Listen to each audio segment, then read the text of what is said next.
Gente con clase, el podcast de Comisiones Obreras. Por lo visto, ya en el siglo VI, el padre del taoísmo, Lao Tse, ya decía que la salud es la mayor posesión. La alegría es el mayor tesoro. La confianza, sumaba, es el mayor amigo. Y tenía razón. Debía ser un buen tipo, con apariencia de Qui-Gon. Ya sabéis, el personaje este de Star Wars que encarnase el actor irlandés Liam Neeson. Así me lo imagino yo, al menos, pura imaginación. Pero no vamos a divagar más, vamos al lío. Hablamos de equilibrio personal, social y laboral. Hablamos de salud mental en el centro de trabajo. Es lo que nos convoca hoy. Ya sabes que la pandemia ha hecho que prestemos más atención a las enfermedades mentales y trastornos psicológicos que se han introducido de lleno en la agenda de discusión política y social, y nosotros queremos aprovecharlo sindicalmente, como no puede ser de otra manera. Son numerosos los estudios científicos que refieren un aumento considerable de afecciones psicológicas asociadas al COVID-19. Depresión, ansiedad, insomnio, son algunas de las enfermedades más diagnosticadas tras la superación del SARS, periodos de confinamiento y la cuarentena. Pero el problema no es nuevo. Los sindicatos ya advertíamos que la precariedad y el deterioro estaban afectando negativamente a la salud psíquica de la población trabajadora con anterioridad al aumento de la prevalencia de este tipo de dolencias, de enfermedades. Y es que, de acuerdo con la Organización Mundial de la Salud y la Organización Internacional del Trabajo, este año todos los trabajadores tienen derecho a un entorno saludable en el trabajo. Esa declaración es reciente, decía, de este año. Pero aunque de manera general el trabajo es un factor de protección de la salud mental, también puede contribuir a un daño potencial. Es así y hay que reconocerlo. Al igual que mucha gente va a trabajar con diabetes, con hipertensión o asma, otra mucha cualquiera de nosotros y nosotras, puede ser tú, puedo ser yo, acudimos al curro con nuestra afección psicológica en la mochila. Trastornos temporales o crónicos que pueden, por las condiciones en que se trabaja, a veces empeorar. Seguro que lo que no van es a sanarse. Porque hay determinadas condiciones laborales y medidas relacionadas con la organización del trabajo que pueden impactar negativamente en la salud física, psíquica o social de trabajadores y trabajadoras. Son los llamados riesgos psicosociales. Cuando estos factores no se eliminan o minimizan, cuando no se controlan, pueden provocar, por ejemplo, estrés laboral. Pero si es que además persisten en el tiempo, pueden perjudicar gravemente la salud y ser la causa de la aparición o empeoramiento de enfermedades y trastornos físicos o psicológicos de toda la población trabajadora. Son muchas y variadas esas dolencias. Normalmente combinan una serie de conductas también, ¿no? Emociones y sentimientos que con mayor o menor frecuencia pueden afectar a nuestra capacidad y a nuestra relación con los demás en el ámbito laboral. Apatía, desmotivación, cansancio, preocupación, miedo, desconcentración, pérdidas de memoria.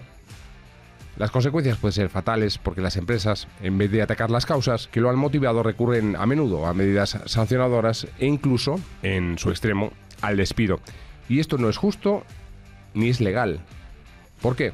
Pues está muy claro, las empresas y administraciones están obligadas a garantizar la seguridad y salud tanto física como psíquica de todas las personas a su servicio. Ese es el artículo 14.2 de la Ley de Prevención de Riesgos Laborales. Y es de obligado cumplimiento. Es así. La cuestión de las cifras es difícil. Los últimos datos publicados por la Organización Mundial de la Salud y la Organización Internacional del Trabajo mencionan que al menos un 15% de los trabajadores adultos a nivel mundial y en edad de trabajar tienen algún tipo de trastorno mental. Y a la inversa, sabemos que según los datos más recientes del INE, del Instituto Nacional de Estadística, en España tan solo un 17,1% de las personas con problemas de salud mental tienen un empleo. Es decir, enfermas en el empleo o te llevas la enfermedad mental a tu puesto de trabajo.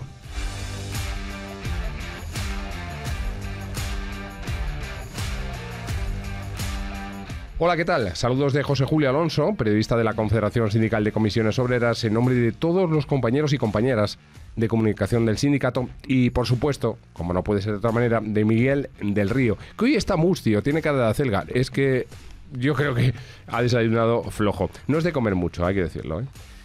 Nos acompañan también para este Gente con Clase Clara Llorens, socióloga de la Federación 1 de Mayo y del Instituto Sindical de Trabajo, Ambiente y Salud, ISTAS. ¿Cómo estás, Clara? Muy bien, yo he desayunado fuerte, así que con energía. Bueno, yo creo que no vas a necesitar mucha energía extra porque de sobra la tienes y, en fin, ese ímpetu, ¿no?, para contarnos cosas que siempre nos demuestras. Además, con nosotros está también Óscar Pérez, es doctor en Sociología por la Universidad Complutense de Madrid y además ingeniero de telecomunicaciones. por la Universidad Politécnica de esta misma comunidad. Actualmente es profesor de la Carlos III, creo.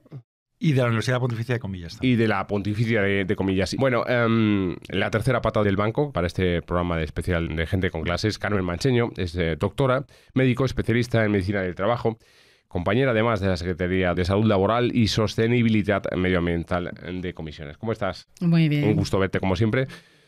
Una primera cuestión para situarnos a todos y a todas, si os parece, porque la persona que nos está escuchando dice, hay que empezar por algo. Siempre hay que poner el primer ladrillo bien puesto, porque si no lo habrá, queda como muy mal, ¿no? La salud mental ya es algo, bueno, hemos dicho que está encima de la mesa, ¿no? En la agenda social y política. ¿Qué ha tenido que pasar? Cualquiera de vosotros y vosotras podéis comenzar, ¿eh? No os solapéis, podéis interpelaros, no os insultéis porque es de mal gusto, ¿eh? ¿Qué ha tenido que pasar, decía, en la sociedad para que esto sea así? ¿Por qué solo hoy la salud mental reclama tanto foco? ¿Por qué es una preocupación tan viva para muchos y muchas? ¿Por qué? Bueno, yo diría que ha tenido que pasar una pandemia de entrada, ¿no? Es verdad que la situación de la salud mental en la población trabajadora y en la población general era un tema que todos teníamos claro desde muchos ámbitos, pero como sociedad ha tenido que pasar una pandemia. Una pandemia para que se pusiera encima de la mesa ese problema, porque la pandemia agravó los problemas que ya partíamos, ¿no? Entonces se hizo muy evidente. Yo creo que eso es lo fundamental. Luego, en la empresa, además de la situación de pandemia, también yo creo que ha tenido que ver el impulso que se le ha dado a la salud en el trabajo, porque ha sido considerada hace poco más de un año como un derecho fundamental. Y esto también tiene un impulso importante en las empresas, por lo menos desde nuestro punto de vista. Decía que ha tenido que pasar porque las cifras son las cifras, eso es objetivo. Y la mala salud mental tiene un elevado coste en términos humanos, pero también en términos económicos, eso está cuantificado. Ese coste se iba pagando de manera sorda, sin hablar de salud mental. Íbamos soltando, de verdad, la guardiola sin preguntar por qué. Yo lo que creo es que lo hemos pagado entre todos. Es decir, el problema de la salud mental ha sido un problema de salud pública que la verdad es que no estamos muy preparados, pero es un problema que pagamos, que no se paga en el ámbito de la empresa. Yo quería hacer un matiz. Es verdad que el tema de la salud mental, digamos, ha eclosionado con la pandemia, por supuesto, pero también tiene, como si dijéramos, su parte negativa en el ámbito laboral, que es que a mí me da que sirve también para algo que tampoco es nuevo, que es la individualización de los problemas, de la culpabilización de los trabajadores y las trabajadoras de sus problemas de salud derivados del trabajo. Es decir, ahora estamos haciendo el salto a hablar de salud mental en el ámbito laboral, pero nosotros no aspiramos a que nos curen en el ámbito laboral, sino que nos curen en el ámbito público. Lo que aspiramos en el ámbito laboral es a que las condiciones de trabajo no nos generen problemas de salud mental. Entonces, cuidado con hablar de salud mental en el ámbito laboral, porque creo que no pone el foco donde tenemos que ponerlo, pero lo que digo es que da paso a esas soluciones individuales, individualizadoras, como en la medicalización, el tratamiento, que son necesarios una vez se ha producido el problema, pero que no solucionan, y que si tú tienes un problema de salud mental y estás en un ámbito laboral, con unas condiciones de trabajo que te provocan problemas de salud mental, nunca te sanarás, ¿no? Entonces, también es verdad, en este momento de individualización de todos los problemas, también va muy bien hablar de salud mental en el ámbito laboral. Y me gustaría, digamos, que pasáramos a lo colectivo, pero cuando queráis. Vale, pues lo que vamos a hacer es intentar que ese disolvente por el cual se van filtrando las causas justas en esta sociedad del siglo XXI no funcione en la mesa de hoy de Gente con Clase. Creo que debemos celebrar la reciente firma de la Estrategia Española de Sanidad y Salud en el Trabajo, es de hace unas semanas, que se sustenta en dos pilares fundamentales, la prevención y la colaboración con enfoque integral, situando al mismo nivel la protección física y mental de la gente trabajadora. ¿Eso qué significa realmente? ¿Qué importancia tiene para este tema que hemos puesto encima de la mesa hoy? Nosotros estamos contentos con la estrategia. Queremos una estrategia que conjuga acciones con los riesgos tradicionales que siguen produciendo dolor y muerte, ¿no? Con riesgos que siguen estando aquí, pero que nunca han estado bien dimensionados y nunca se han abordado de forma idónea, ¿no? Hablamos, por ejemplo, del género, o hablamos del cáncer laboral, o hablamos de la parte de psicosociales, y de la parte de salud mental. Es verdad que la estrategia, la psicosociología, los factores psicosociales recorren y transversalizan la estrategia porque están en muchos sitios.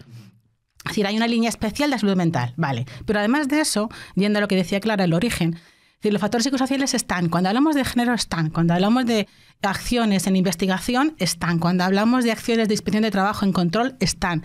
Cuando hablamos de actividades feminizadas y precarizadas están. Quiere decir que los factores psicosociales, que son el origen, como decía Clara, de los problemas de salud mental en la población trabajadora, la exposición a esos factores, están en muchos sitios de la estrategia, en menos de los que nos hubiera gustado y quizás en algunos con una mayor profundidad. Pero bueno, digamos que estamos relativamente contentos con la estrategia. Pues ahora sí, Óscar y Clara, ambos, desde el ámbito académico, ¿cómo lo veis? ¿Qué echáis de menos? Porque claro, las cosas no se acaban hoy.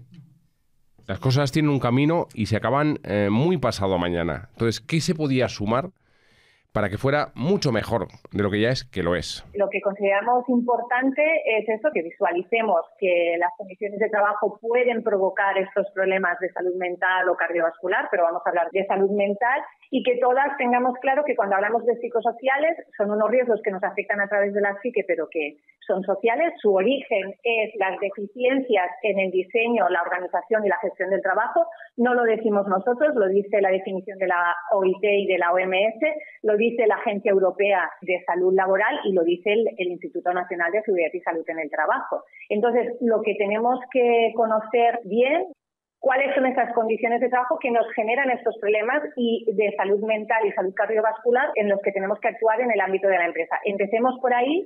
Yo solo voy a dar 3 pinceladas y le voy a dar la palabra a Óscar, que hable un poquito más en relación a este aspecto. Pero, por ejemplo, sabemos claramente que tener demasiada carga de trabajo, más carga de trabajo de la que puedes realizar en el tiempo establecido como jornada laboral, y tener pocas oportunidades de influir, una baja autonomía en cómo realizar el trabajo, pocas posibilidades de aplicar sus habilidades y conocimientos, eso aumenta las posibilidades de padecer depresión en un 77%. O trabajar con una alta inseguridad las aumenta un 61%.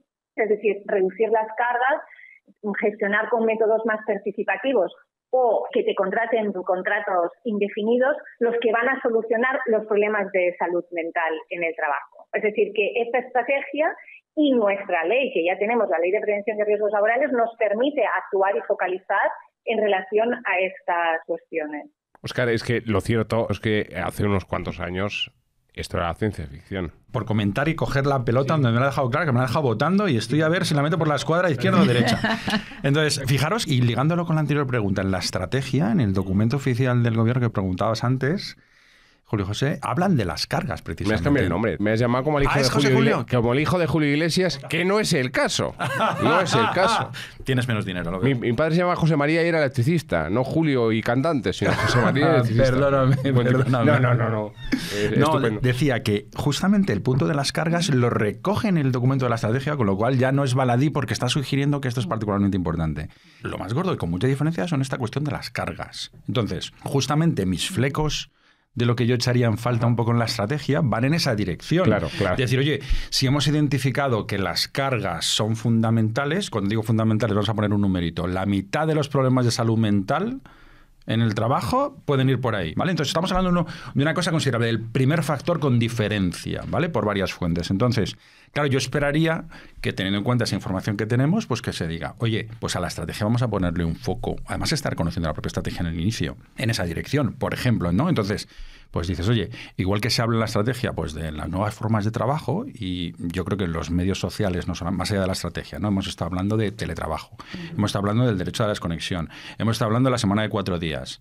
Ya, todo eso está fenomenal y en muchos casos se asocia con mejor salud mental. Ya, pero es que las cargas, que la investigación está sugiriendo esto, no están en el foco. Si ese es el foco, pongámoslo ahí. Clara decía, al final es verdad que esto es un problema más complejo, ¿no? Porque depende de la influencia que tengo o no tengo, pero lo que sugieren los números es que las cargas están sobrepasando la capacidad de influencia de control de esas cargas. Entonces, son los que más están afectándonos en la salud mental. Entonces, claramente hay que ir por ahí. Y luego, si me preguntáis, ¿qué harías concreto en la estrategia en esa línea? Yo te lo voy a preguntar. Mañana o pasado, es decir, en breve, lo que nos vamos a poner es sentarnos a negociar el plan de acción.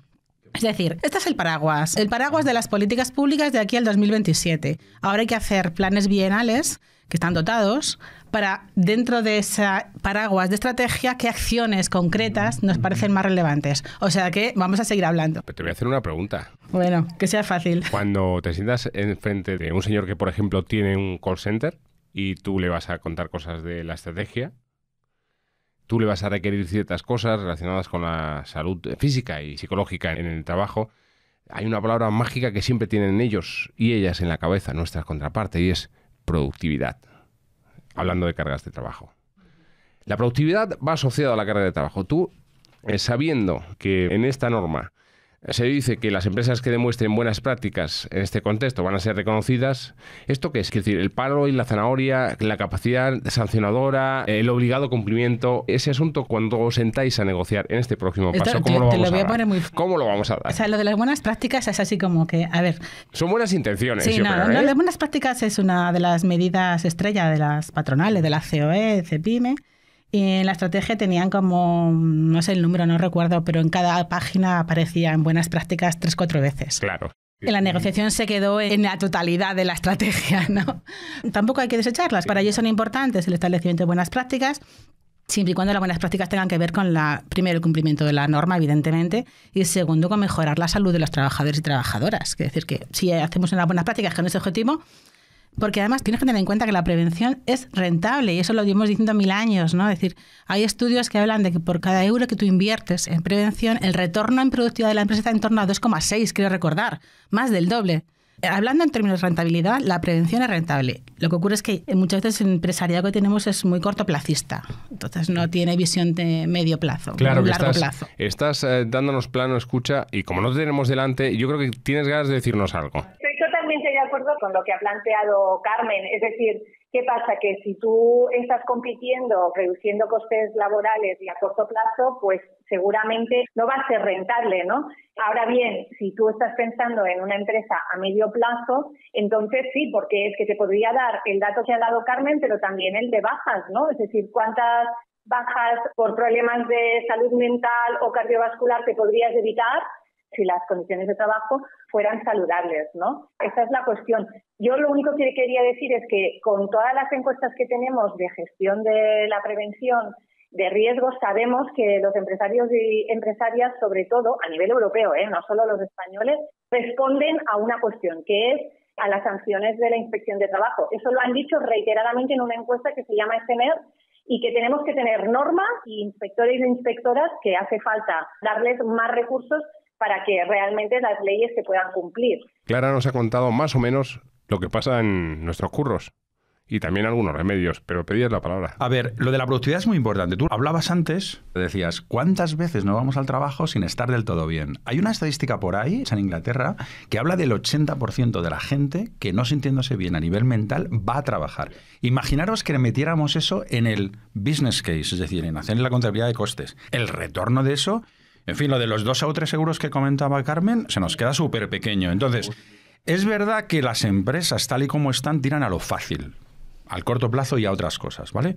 Entonces, y se les puede tratar de presionar o de ayudar a que no sean así, porque hay empresas y empresas, ¿no? Todos lo sabemos. Entonces, yo creo que además de las sanciones que tienen que estar ahí necesariamente, estoy con Clara también, yo creo que sí que se puede hacer más cosas en la siguiente línea. Y aprovecho para sacarlo otra vez. Yo creo que es importante, ¿no? Dice, vamos a ver.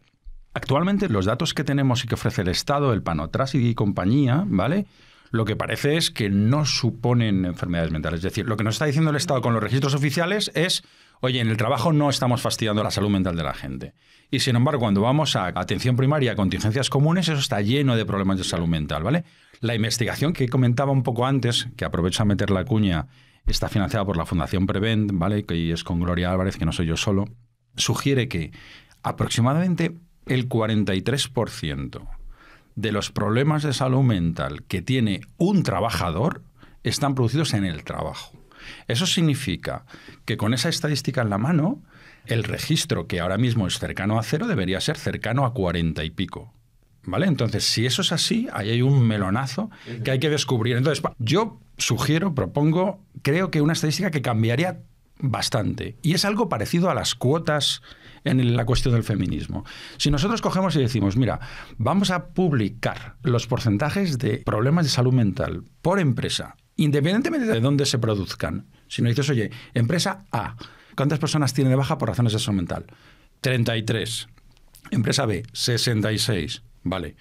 Dices, oye, ¿cuánta gente tiene esta en plantilla? Es decir, los ponemos un numerito para que fueran comparables, ¿vale? Y yo puedo coger eso sin entrar en quién los está produciendo. Yo ya sé, tengo numeritos de investigación que sugieren que cerca del 40% van a venir del trabajo, pero sin entrar ahí. Dices, oye, ¿cómo sales en la foto? La empresa A sale en la foto súper bien y la empresa B sale súper mal. Juguemos con la reputación corporativa. Ese numerito, perdona, que lo comentó además en unas jornadas que hemos tenido hace poco, es la media, en mujeres es más alto. Era, creo, el 49. Sí, por no ahí. recuerdo el dato. Te has quedado con el número, no puede ser, ¿no? Bueno, no se puede divulgar nada. Un momento. Yo disiento un poco ahí. A mí lo que me gustaría ver es los datos de la evaluación de riesgos psicosociales, es decir, cuántos trabajadores tienes expuestos a una situación desfavorable para la salud en cuanto a exigencias cuantitativas, ritmo, intensidad. ¿Cuántos trabajadores tienes expuestos a baja autonomía tal? ¿Y qué has hecho tú para reducir esa exposición que sabemos que es nociva? Porque ahí sí que no me pueden decir, no, esto porque mi trabajador viene ya mal de casa. No. Ahí no tiene nada que ver si viene mal de casa o bien de casa. Estamos evaluando tus condiciones de trabajo y viendo si esas condiciones de trabajo perjudican la salud de los trabajadores o no.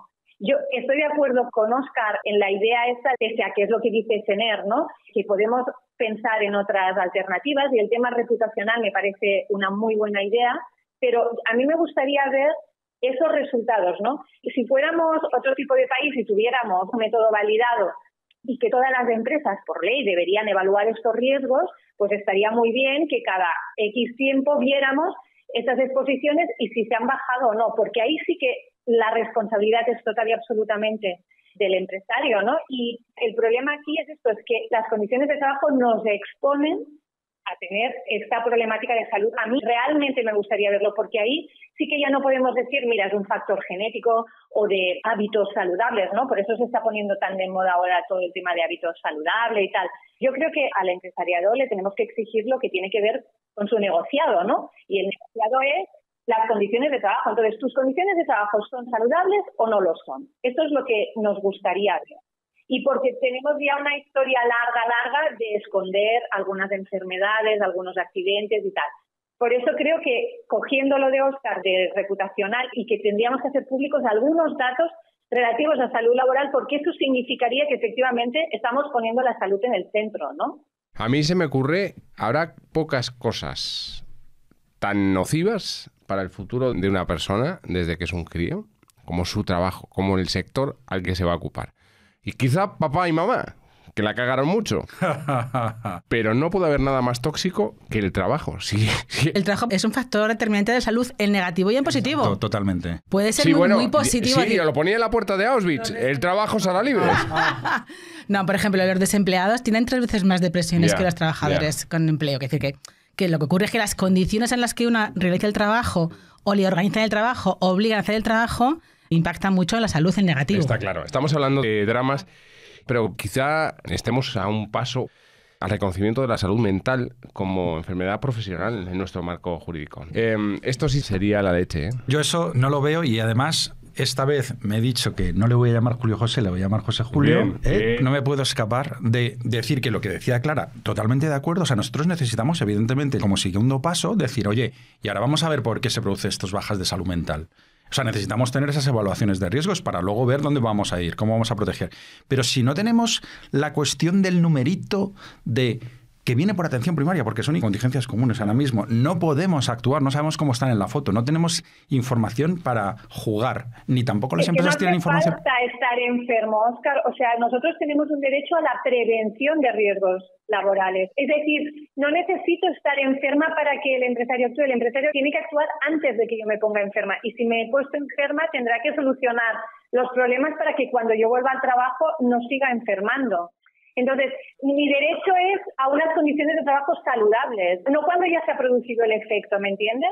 Perdona, Clara, yo creo que Óscar lo que quiere es como hacer visible el daño para impactar, no porque el problema no esté en el origen que lo está, ¿no? Sino como una herramienta más o como una estrategia para forzar. Fijaos en los accidentes. ¿Cuántas veces hemos puesto encima de la mesa el número de accidentes? Es que este año llevamos 3 jumbos de accidentes de trabajo. Estamos poniendo el efecto encima de la mesa, pero no estamos poniendo la causa. O sea, es que estamos hablando de que se han estrellado 3 aviones. Clara, que no es personal. Es verdad que los accidentes son muy importantes, pero volviendo a lo que decía Carmen de la estrategia, ¿no? De cómo relanzar lo de las cuotas, al final tú dices, oye, en las mujeres lo que quieres es que los empresarios efectivamente se den cuenta que las mujeres pues hacen las cosas mejor, lideran mejor en muchos casos y entonces pues te conviene como empresa pues que vayan para allá, pero si no tienes esa herramienta que funciona como un acelerador, pues las cosas van muy lentas, ¿no? Entonces, esto podría ser un acelerador. Doy un dato que a mí me parece que también lo sacamos el otro día, y que no es una investigación nuestra, es de una investigadora de Málaga que utiliza datos de registro del Instituto de la Seguridad Social, que me parece que son como 1 millón, en fin, tropecientos mil datos, ¿vale? Entonces, en muchos de ellos, me parece que son 300.000 episodios, hay información de ocupación. Entonces, para los profesionales, la categoría 2 del CNE11, ¿no? Que ya es la segunda más numerosa, en esa categoría, en los profesionales, los episodios, que son en torno a 20 y pico, son los primeros por delante de los musculoesqueléticos y son el 20 y pico % de las enfermedades que tienen. O sea, lo que quiero decir es que, siendo los accidentes importantes, Clara, lo otro está afectando de forma masiva y general. Y volviendo a lo que decía José Julio, es verdad que el trabajo es un factor determinante o condicionante clave. Entonces, bueno, pues si tiramos y decimos, sacamos el número general y sabemos que es como condicionante clave, es la forma de que también las empresas proactivamente busquen la productividad, porque es una cosa que les conviene también a ella. Lo de José Julio no es un mote, es un estigma. Es decir, si yo tuviese otro nombre, yo ahora mismo sería, pues no te voy a decir director de Wall Street Journal. Pero claro, es que hay nombres que son una losa, y el mío lo es. Quería haceros una especie de encargo. Ponedme fecha, que os he tirado el anzuelo y no habéis... Pero es eso, el cuán. O sea, eso es la piedra filosofal de este tema que traemos hoy a Gente con Clase. Es esa. Ya, el reconocimiento de la enfermedad mental ligada al trabajo como contingencia profesional. Bueno, también se lleva a las estrategias. Lo llevaremos incluso a la mesa de diálogo social que la vicepresidenta el otro día abrió. Lo vamos a llevar como comisión. Por eso te decía. Pero yo quiero ser realista. Quiero decir, la única lista que incorpora este tipo de trastornos y enfermedades es la lista de la OIT. Ni siquiera la recomendación de la lista europea. Entonces, que lo que queremos es que en la lista europea, primero, que no sea una recomendación, sino que sea una de obligado cumplimiento, quizás como una directiva, no como una recomendación, pero claro, hay que incorporar los trastornos mentales en la lista europea. Tampoco está en la lista europea. Quiere decir que si no está en la lista europea, España difícilmente. Hay otro tema, que es que la enfermedad mental puede estar, como otras, la mental o, por ejemplo, la espalda, ¿no?, considerada como contingencia profesional, accidente de trabajo, si el trabajador demuestra que tiene como origen exclusivo el trabajo. Claro, eso es diabólico. Otra vía intermedia hasta que consigamos nuestra meta, que sea una enfermedad profesional, es eliminar la exclusividad y que entonces el trabajo sea coadyuvante en la enfermedad, ¿no? Pero vamos, nuestro objetivo es enfermedad profesional. ¿Cuándo? No creo que sea en un corto plazo. Habrá que seguir pujando para esa cuestión. Dime, Clara. Todos y todas sabemos que los problemas de salud mental en el trabajo están originadas en la organización del trabajo, en las prácticas de gestión laboral. Y creo que es importante que visualicemos el efecto, pero también que visualicemos y desarrollemos un poco en relación a la causa. Totalmente. Es verdad que toda esta discusión es un poco para coger y decir, oye, ¿cómo tenemos la palanca para poder intervenir donde toca? Yo apunto 2.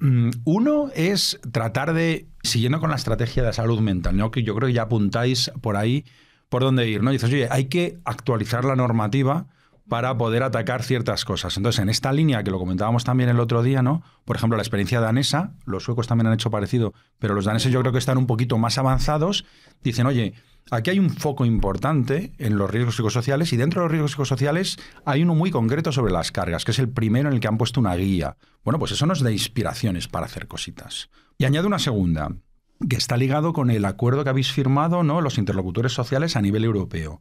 Oye, ahí hay unos parrafitos muy interesantes que dicen la identificación, evaluación y la gestión de la organización del trabajo y hace especial referencia a las cargas de trabajo, es una cosa conjunta. O sea, es decir, entre los interlocutores sociales se dice, oye, que podemos identificar, evaluar y comunicarnos sobre las cargas de trabajo. Y eso está firmado por todos. Ahí hace falta, que decía Clara, y es encontrar métodos participativos. Porque la si no, al final importancia de la participación de trabajadores y trabajadoras, ¿no?